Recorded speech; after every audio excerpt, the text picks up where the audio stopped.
Lloyd is a sickly-looking boy who finds himself trapped in surreal dreams, which he can control to some degree, putting him in a lucid dream state. Despite what he might think, he's far from being safe, as monstrous entities attack him at any chance they get. Hi folks, I'm R, your narrator. Make sure to send me your game suggestions and theories, as I might cover them in the upcoming videos. Keep in mind that this video will have spoilers, and with that said, let's begin.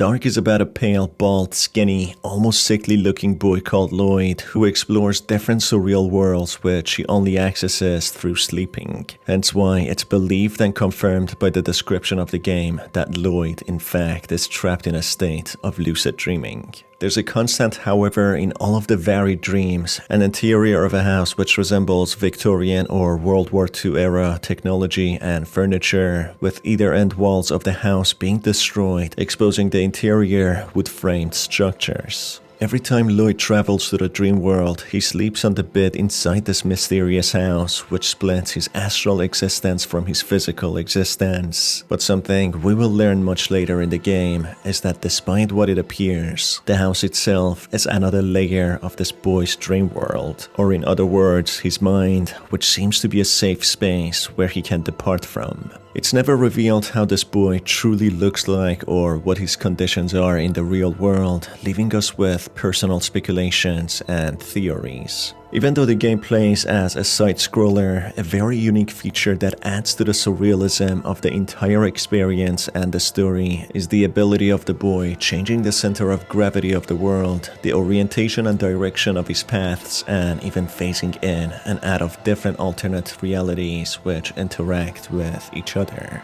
Each dream is riddled with puzzles which progressively become more difficult, with several unique enemies roaming and guarding these dreams so the boy couldn't solve certain problems. This reveals how despite all of this taking place in the boy's mind, just like any other normal human being, he has certain demons whom he cannot defeat and challenge, with the only way to overcome them being to evade them. But the question remains, what do these monstrous enemies symbolize, and who were they in the real world for Lloyd to be hunted and challenged by them in his dreams? The dreams also include a little boy who wears a paper bag as a face covering, who seems to have similar abilities to Lloyd, changing the center of gravity and more, who keeps on running away after seeing Lloyd. Throughout the dreams, apart from all of the different enemies, one specific enemy, an old lady in a wheelchair, seems to specifically torment and hunt Lloyd, who actually infiltrates his safe space where he is in a house and attacks Lloyd after he manages to travel to the deeper dream world, with the safety of his dream existence in the safe layer being unknown.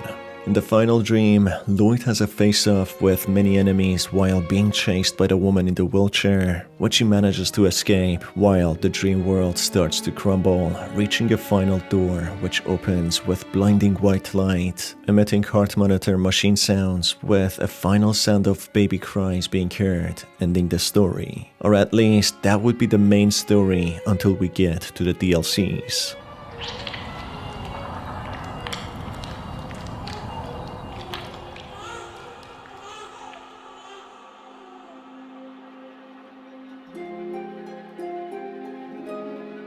The two DLCs reveal how Lloyd managed to enter the safe layer of dreaming, where the house is acting as a constant, being delivered there using a coffin passing through the tower and crypt. The DLCs don't have many enemies, or at least the ones who actively roam a specific segment, but instead, the final segment is a crypt where corpses come out and attack Lloyd, who strangely wear face masks resembling Lloyd. These corpses could portray in a way that Lloyd is in fact a corpse just like them, but somehow he manages to evade them and enter a deeper layer of the dream world. As Lloyd manages to enter the safe layer of the surreal worlds, the clock, which used to have hands freely moving around, get fixated at 12, ending the DLCs.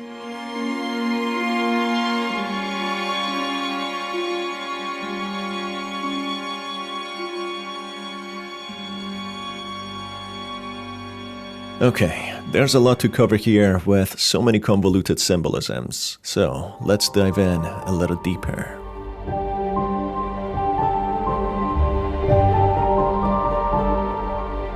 I believe Lloyd used to be alive in the real world but lost his life and traveled to a surreal astral world where many others just like him reside. But Lloyd, being confused and unhappy, tries desperately to go back to the real world, while being challenged by the guardians of this world, the enemies who attack him. The game description reads out that Lloyd is trapped in a lucid dream state, but is that because he's actually asleep or dead? Especially going through a crypt using a coffin as if he's a lost soul after death. The wall of the house that he breaks through creates the destroyed wall scene in the main story, confirming that Lloyd was in the crypt first then managed to enter the house later. The house used to be filled with candles, with the oven being off, but in the main story the candles are disposed of, with the oven turned on, shoes and slippers and a bed rather than a coffin, displaying that Lloyd has been living there for some time to settle in, to the point of changing certain aspects of the house. He even got rid of the candles as if trying desperately to escape his fate of being dead. The very first enemies he faces are the ballerinas, who have a lamp head, which interestingly helps them monitor their surroundings, shooting Lloyd if he ever gets spotted. These enemies wield an old-school handgun, which they use to incapacitate Lloyd from progressing further. These enemies are seen later in the story as well, acting as a barrier preventing Lloyd from going deeper into the world of dreams. I believe these enemies represent the lost and monstrous souls of dancers and actors that used to perform on stages, especially as they seem to rehearse and warm up when they turn off their headlamps and when they're not spotting Lloyd to prevent him from progressing further. It's a possibility that these souls lost the sense of themselves after being stuck in this world for so long, not being able to escape for such a long time. The second chapter has a public metro theme with moving trains in displaced and impossible directions. Lloyd encounters the little boy once more, who runs away, eventually managing to solve some puzzles and change his center of gravity, arriving back to the safe zone. Chapter 3 takes place in an urban area with 4 intersecting roads, which requires 4 severed arms to open the final path to get further into the dream world. The severed arms are consistent with severed legs and hands found in the story, which in a way symbolizes the lost souls who ended up disintegrating to the point of being torn apart and being mere limbs used for certain tasks, being used simply as tools, losing their humanity. Lloyd soon comes across a corpse-like monstrous enemy who has a blindfold on and looks very sickly, who would lunge at Lloyd if he ever hears him. This enemy seems to be a lost soul as well, stuck in this dreamlike world, having lost purpose and unsure of what is going on. The entire urban setting seems to symbolize the faded memories of Lloyd when he used to be alive in the real world, which has become so convoluted that all the labels and symbols keep on distorting and glitching, with obstacles and puzzles slowing Lloyd down from going back to the living world. That's before he forgets his own existence. All the obstacles and puzzles seem to be insecurities and doubts Lloyd had in the real world, which now have come to haunt him, acting as real physical obstacles, preventing him from progressing further. In chapter number 4, Lloyd finds himself in an opera house which has enemies who have masks attacking Lloyd unless he wears a mask similar to them to blend in. These enemies seem to fit the setting of the opera house, as if Lloyd has visited all of these places before, with his dream world convoluting all of his memories. Chapter number 5 takes place in a moving train, which introduces by far one of the most horrifying enemies, an old woman on a wheelchair wearing a blindfold. The old woman keeps on appearing throughout the game and even chases after Lloyd in the final chapter. This enemy is unlike other enemies who seems to have specifically targeted Lloyd, as the other enemies are seen just roaming around, attacking Lloyd if he ever gets close to them. The old woman seems as if trying to stop him from reaching his goal, an enemy who must have had a connection to Lloyd in the real world and maybe even had a hand in killing him, trying desperately to prevent him from returning to the living world. Managing to bypass this terrifying enemy, when Lloyd returns to the safe zone and sleeps to go to the next dream, he gets attacked by this enemy who catches his physical form in the safe zone, which displays how this old woman is unlike any other lost soul in the streaming world, who even managed to enter a layer of dream which is specific to Lloyd, a safe part of his mind, which indicates that this old woman might be from the living world who has traveled to the dream world targeting Lloyd in order to stop him from from returning.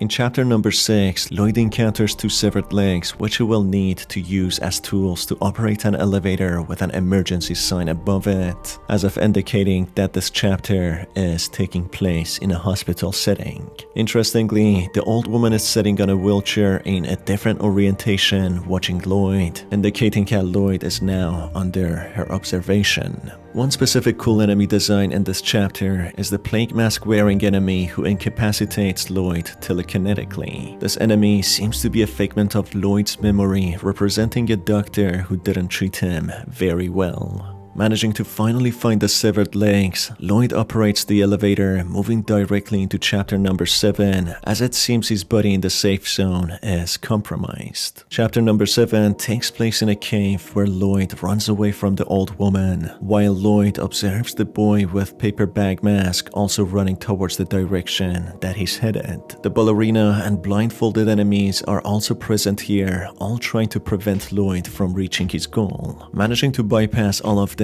Lloyd observes the paper bag wearing boy present on another part of the cave when he finally reaches a large door which opens with baby and heart monitor machine sounds being heard, as if representing a childbirth, when he slowly enters through with blinding white light engulfing his surroundings. It all seems like Lloyd was a soul in the before life trying to find his way into the living world through a childbirth, which happens at the very end. All the other enemies seem to have been lost souls who spent way too long in this dreamlike world where they lost the sense of themselves and became monstrous, vengeful, and angry that they couldn't make it to the real world. The child who wore paper bags seems to have been another lost soul who wanted to reach the gate to the living world, being in a similar situation to Lloyd, but nonetheless, it failed, with it possibly transforming into the other monstrous souls unless it manages to reach another gate to the living world. If you think about it, including the DLC chapters, there are a total of 9 chapters which align with the months a pregnancy takes before a child is born. Therefore, all the chapters were months of Lloyd being developed into a fully formed child, with each dream or world representing the world the mother had the most significant experience in. Hence why the chapters had one specific setting, but they constantly changed. There seems to be a comic book which explains the convoluted story of Darq and answers all the burning questions.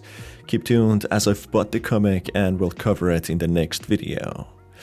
It's been your host Darq. Thank you folks for being here, and I will catch you on the next one. Take care.